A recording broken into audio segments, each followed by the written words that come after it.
Hi guys! I'm sure your parents have told you the good news. We are going to start reading a book together on my YouTube channel. Monday through Fridays, I'll post a video and I'll read a chapter a day. There's 32 or 33 chapters. So it's just like we're back in the classroom together on the carpet, reading our chapter book, but instead we're in Miss Ogden's backyard. Also, the book that we were reading before, Wild Robot, it's still at the school. So we're gonna have to start a new book, but don't worry, because the book that I chose has really, really good reviews. A lot of kids your age love it. I made sure to pick one that will not take a long time to be interesting. I hope you love it. This is my first time reading it too, so we're in this together. The book that we're gonna read is called Pax. There are two main characters in this book. It's Pax and I believe his name, Peter. Pax and Peter. Pax is the fox, Peter is the boy. I don't want to give away too much of the rest because I don't want to spoil it. Here we go, chapter 1 of Pax. If any of y'all had this book at home, or if you're able to get this book somehow, it'd be really cool if you could read along with me. But if not, just sit back and enjoy Pax. The author is Sarah Pennypacker. Chapter 1. Chapter 1. The fox felt the car slow before the boy did, as he felt everything first. Through the pads of his paws, along his spine, and the sensitive whiskers at his wrists. By the vibrations, he learned also that the road had grown coarser. He stretched up from his boy's lap and sniffed at threads of scent leaking in through the window, which told him they were now traveling into woodlands. The sharp odor of pine, wood, bark, cones, and needles slivered through the air like blades, but beneath that, the fox recognized softer clover and wild garlic and ferns, and also 100 things he had never encountered before, but that smelled green and urgent. The boy sensed something now too. He pulled his pet back to him and gripped his baseball glove more tightly. The boy's anxiety surprised the fox. The few times they had traveled in the car before, the boy had been calm or even excited. The fox nudged his muzzle into the glove's webbing, although he hated the leather smell. His boy always laughed when he did this. He would close the glove around his pet's head, play wrestling, and in this way the fox would distract him. But today, the boy lifted his pet and buried his face in the fox's white ruff, pressing hard. So ruff is kind of a weird word, but we can use context clues. The boy buried his face in the fox's white ruff. So I can assume that the only thing that would really make sense there is like maybe his white fur on his neck. Pressing hard. It was then that the fox realized that his boy was crying. He twisted around to study his face to be sure. Yes, crying, although without a sound, something the fox had never known him to do. The boy hadn't shed tears for a very long time, but the fox remembered. Always before, he had cried out, as if to demand that attention be paid to the curious occurrence of salty water streaming from his eyes. The fox licked at the tears and then grew more confused. There was no scent of blood. He squirmed out of the boy's arms to inspect his human more carefully, alarmed that he could have failed to notice an injury, although his sense of smell was never wrong. No blood, not even the underskin pulling of a bruise or the marrow leak of a cracked bone, which had happened once. The car pulled to the right, and the suitcase beside them shifted. By its scent, the fox knew it held the boy's clothing and the things from his room he handled most often, which were the photo he kept on top of his bureau and the items he hid in the bottom drawer.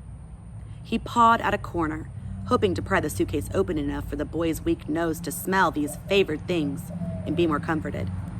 But just then the car slowed again, this time to a rumbling crawl.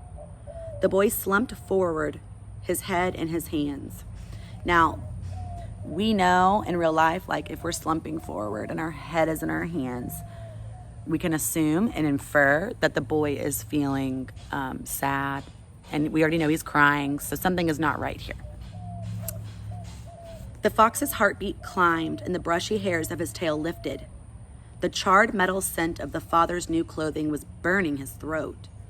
He leaped to the window and scratched at it. Sometimes at home, his boy would raise a similar glass wall if he did this. He always felt better when the glass wall was lifted. Instead, the boy pulled him down onto his lap again and spoke to his father in a begging tone. The fox had learned the meaning of many human words, and he heard him use one of them now. No! often the no word was linked to one of the two names he knew, his own and his boys. He listened carefully, but today it was just the no pleaded to the father over and over. The car juddered to a full stop and tilted off to the right, a cloud of dust rising beyond the window. The father reached over the seat again, and after saying something to his son in a soft voice that didn't match his hard lie-scent, he grasped the fox by the scruff of his neck. His boy did not resist, so the fox did not resist.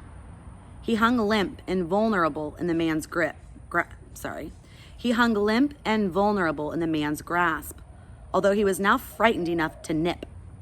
Nip is like biting. He would not displease his humans today. The father opened the car door and strode over gravel and patchy weeds to the edge of a wood. The boy got out and followed. The father set the fox down, and the fox bounded out of his reach. He locked his gaze on his two humans, surprised to notice that they were nearly the same height now. The boy had grown very tall recently. The father pointed to the woods. The boy looked at his father for a long moment, his eyes streaming again. And then he dried his face with the neck of his t-shirt and nodded. He reached into his jeans pocket and withdrew an old plastic soldier, the fox's favorite toy. The fox came to alert, ready for the familiar game. His boy would throw the toy and he would track it down, a feat the boy always seemed to find remarkable. He would retrieve the toy and wait with it in his mouth until the boy found him and took it back to toss again. And sure enough, the boy held the toy soldier aloft and then hurled it into the woods. The fox's relief, they were only up here to play the game, made him careless. He streaked towards the woods without looking back at his humans. If he had, he would have seen the boy wrench away from his father and cross his arms over his face, and he would have returned. Whatever his boy needed, protection, distraction, affection, he would have offered. Instead, he set off after the toy. Finding it was slightly more difficult than usual, as there were so many other fresher odors in the woods, but only slightly. After all, the scent of his boy was also on the toy.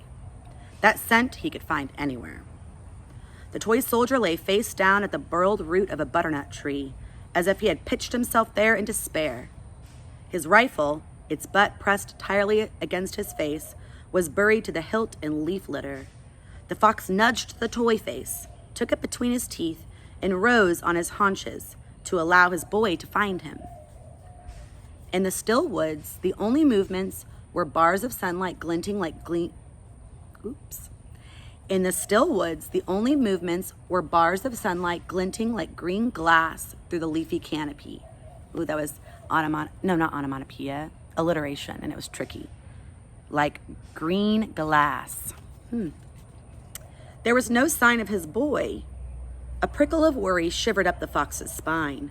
He dropped the toy and barked. There was no response. He barked again, and again was answered by only silence. If this was a new game, he did not like it. He picked up the toy soldier and began to retrace his trail. As he loped out of the woods, a jay streaked in above him, shrieking. The fox froze, torn. His boy was waiting to play the game, but birds. Hours upon hours he had watched birds from his pen, quivering at the sight of them, slicing the sky as recklessly as a lightning he often saw on a summer evening. The freedom of their flights always mesmerized him. The jay called again, deeper in the forest now, but answered by a chorus of reply. For one more moment, the fox hesitated. My cat. I'm going to start that paragraph again because this is important. The jay called again, deeper in the forest now, but answered by a chorus of reply. For one more moment, the fox hesitated, peering into the trees for another sight of the electric blue wedge. And then, behind him, he heard a car door slam shut, and then another.